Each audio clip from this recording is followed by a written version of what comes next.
Bonjour, mon nom est Jacques Martel et je suis l'auteur du livre Le Grand Dictionnaire des malaises et des maladies.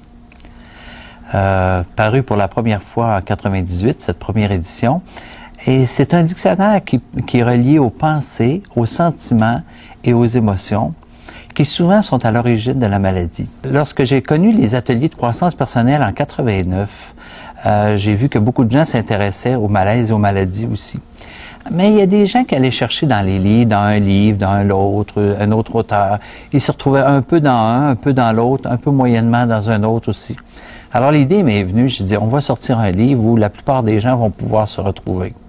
Alors de là est née en 91, janvier 91, l'idée du Grand Dictionnaire des malaises et maladies qui a sorti pour la première édition le 1er avril 98. Et de 98 à 2007, il s'en est vendu plus de 120 000 exemplaires de la première édition. On peut se dire aussi pourquoi qu'un dictionnaire comme celui-là, depuis 98 à 2007, s'est vendu à plus de 120 000 exemplaires, c'est qu'il rejoint les gens. Et il nous rejoint. On se sent directement concerné. Alors, c'était vrai pour la première édition, mais j'ai envie de dire, ça l'est encore 4 ou 5 fois plus vrai pour la deuxième édition, parce qu'on est allé chercher des mécanismes encore plus raffinés qui fait en sorte que, dans certains cas, il est arrivé quelquefois que les gens qui ont lu le Grand Dictionnaire des malaises et maladies, simplement parce qu'on compris ce qu'ils vivaient, parfois il y a des guérisons qui se sont avérées, qui se sont manifestées. Mais loin de moi le fait de dire, achetez le dictionnaire et vous allez guérir. Non, mais c'est une piste. Hein, et c'est une piste intéressante.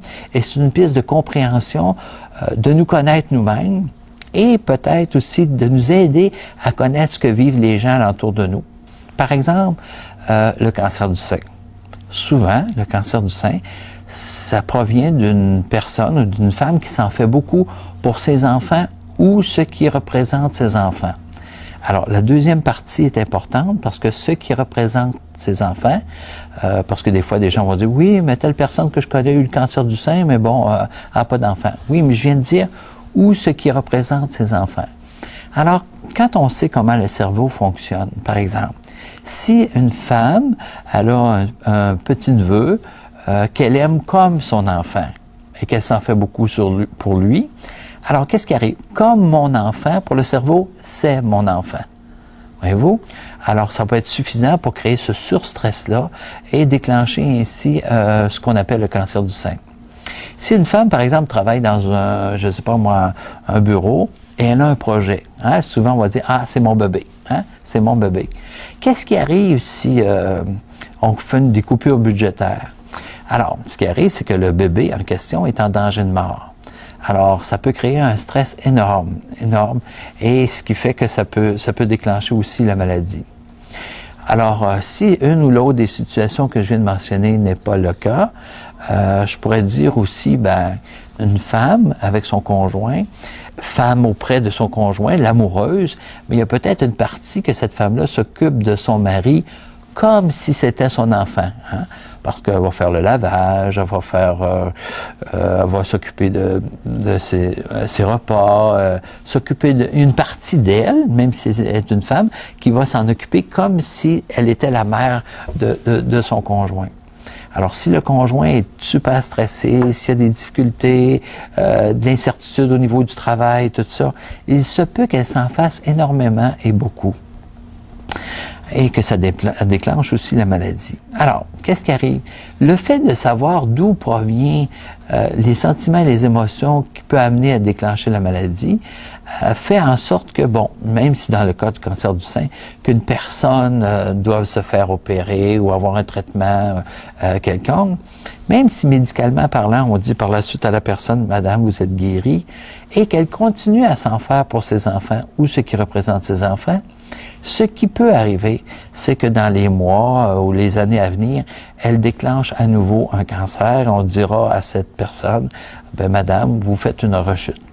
Alors, cet outil, je dirais, qu'est le Grand Dictionnaire de malaises et maladies, nous permet de mettre le doigt sur les pensées, les sentiments, les émotions qui sont à l'origine de la maladie. Pourquoi c'est important? Alors, ça peut être un outil important pour la prévention, parce que lorsque je sais que si je suis en surstress et que je vis une situation de stress tellement importante, le cerveau, lui, va fonctionner pour basculer, pour se débarrasser de ce surstress-là, parce que ça l'empêche de fonctionner. Mon cerveau, c'est un ordinateur. Alors, pour mieux faire fonctionner, ce qu'il fait, et c'est un mécanisme qu'il sait ou qu'il connaît ou qu'il fait depuis des milliers d'années, il transforme le surstress psychologique en un stress biologique sous forme de maladie pour libérer le cerveau du surstress dans une optique de survie de l'espèce. Lorsqu'il y a des milliers d'années, j'étais en surstress, qu'est-ce qui arrivait? Si j'étais quelqu'un qui allait à la chasse, je risquais de mourir. Pourquoi? Parce que si je suis en surstress, à ce moment-là, je risque de ne pas être suffisamment efficace à la chasse et de ne pas ramener le gibier qui va nourrir ma famille. Si je suis en surstress, je suis en danger de mort. Pourquoi?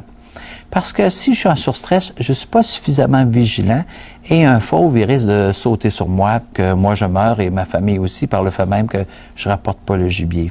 C'est un exemple que je donne, mais qui existe depuis des milliers d'années. Alors, c'est peut-être pas toujours évident quand on nous annonce qu'on a telle ou telle maladie. Mais à quelque part, on devrait dire merci lorsqu'on nous annonce quelque chose comme ça, parce que notre corps physique, le cerveau, je dirais, a pris la meilleure décision qu'il connaissait et qu'il fonctionne comme ça depuis des milliers d'années. Alors, ce qui est intéressant, voici en quoi cet outil qui est le dictionnaire est un outil tout à fait intéressant, c'est que si j'arrive à trouver la solution à cette situation émotionnelle au niveau des pensées qui m'a amené à déclencher la maladie, ben, le cerveau, lui, peut se revenir au programme original et on va appeler ça la guérison. Alors c'est très important de pouvoir identifier sur quoi travailler ou quelles sont les émotions, les pensées, les sentiments qui ont amené cette maladie à se manifester. Hein? Quand on a identifié ça, ben, il y a des actions qu'on peut prendre. D'être plus détaché. D'être plus détaché, ça ne veut pas dire qu'on n'aime pas, par exemple, nos enfants, mais on peut en être plus détaché. Si je pense que c'est possible, non seulement je pense, mais je crois ou je sais que c'est possible.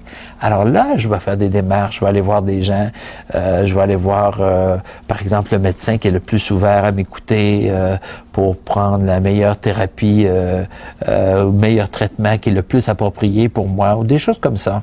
Alors, c'est ça que ça amène. Ça nous amène, dans le fond, vers plus d'amour, de sagesse et de liberté. On découvre, hein, des fois quand les gens l'ont la première fois là-dedans, ils sont fascinés parce qu'on découvre des choses sur nous autres, sur notre fonctionnement, sur ce qu'on est. Alors, on a beaucoup de joie et d'intérêt à consulter un livre comme celui-ci et c'est ce que je vous souhaite. Merci.